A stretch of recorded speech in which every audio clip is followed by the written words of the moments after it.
जिस vote bank के भरोसे तेजस्वी यादव 2025 विधानसभा का चुनाव जीतने और मुख्यमंत्री बनने का दावा कर रहे हैं, क्या वह यादव वोट बैंक तेजस्वी यादव के साथ है? क्या वो यादव तेजस्वी यादव को 100% वोट करते हैं?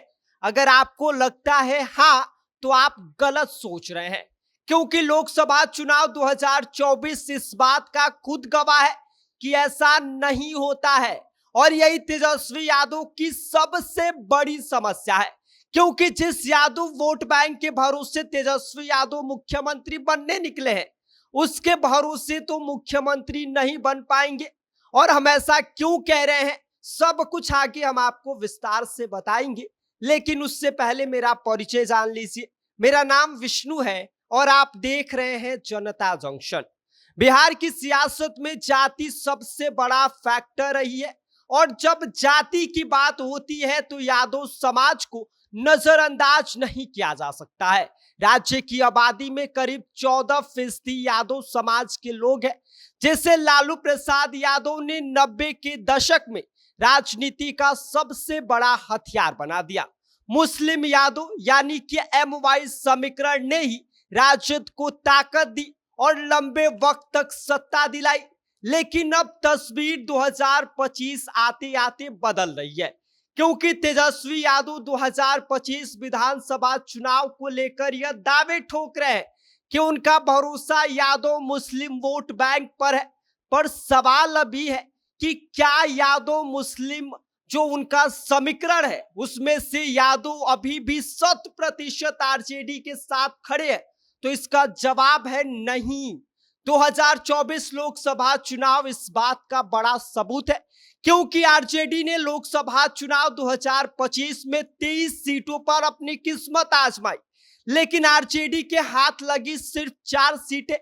यादव बाहुल इलाकों में भी भाजपा ने सेंध लगाई, जिसकी वजह से NDA को लगभग 30 सीटें मिली। और इसके साथ ही भाजपा और JDU के बीच तालमेल और मोदी फैक्टर ने यादव के गढ़ में भी अपना असर दिखा दिया। तो ऐसे में सवाल यह उठ रहा है कि आखिर क्यों यादव वोट बैंक खिसक रहे हैं? तो इसका जवाब भी आप सुन लीजिए। मोदी सरकार की योजनाएं, हिंदुत्व के पैकेज, मुफ्त राशन, किसान सम्मान निधि योजना, उज्ज्वला गैस और आवास योजना जैसी स्कीमें यादव किसानों और मजदूरों तक पहुंची है।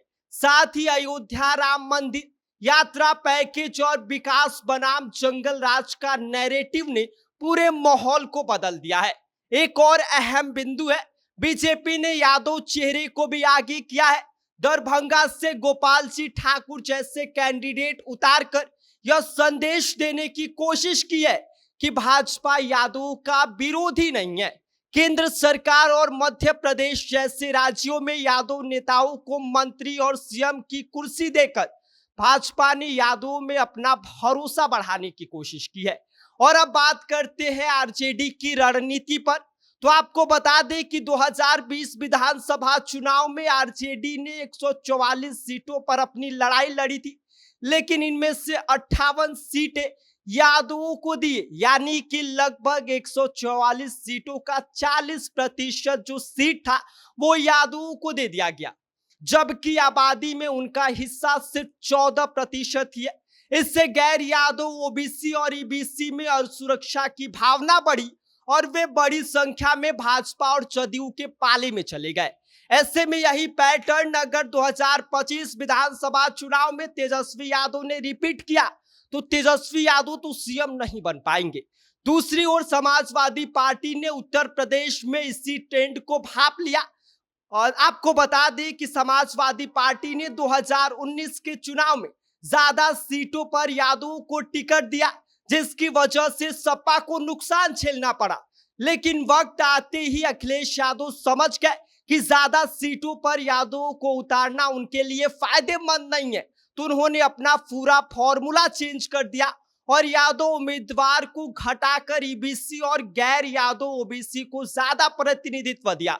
और नतीजा क्या रहा आप 2024 लोकसभा चुनाव में अच्छे से जान सकते हैं। यूपी में अखिलेश यादव का जलवा कायम रहा, और इसके साथ ही बिहार में अगर यही रास्ता अगर RJD नहीं अपनाती है तो तेजस्वी यादव के लिए यह दिक्कत का समय हो सकता है। ऐसे में आपको बता दें कि तेजस्वी यादव की पॉलिटिक्स की ताकत ही यादव वोटर रहे हैं।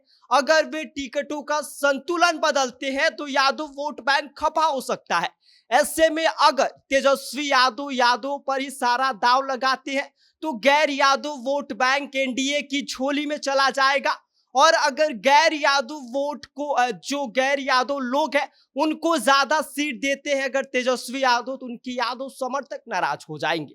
ऐसे में 2025 में असली चुनौती तेजस्वी यादव के सामने यही है कि कैसे यादव वोट बैंक को बचाए रखना है और कैसे साथ ही गैर यादव ओबीसी और ईबीसी को अपने साथ अपने खेमे में लाना है, क्योंकि अब सिर्फ यादव और मुस्लिम समीकरण से सत्ता का रास्ता पाना मुश्किल है। जिससे नतीजा साफ है कि अगर तेजस्वी यादव जातिगत गणित से ऊपर उठकर समावेशी राजनीति नहीं करते हैं तो मोदी का मैजिक और एनडीए की रणनीति उनके सपनों की कुर्सी छीन लेगी। बाकी इस पूरी खबर पर आप क्या सोचते हैं, आपकी क्या राय है, आप हमें कमेंट कर सकते हैं। आप देख रहे हैं जनता जंक्शन, मेरा नाम विष्णु है।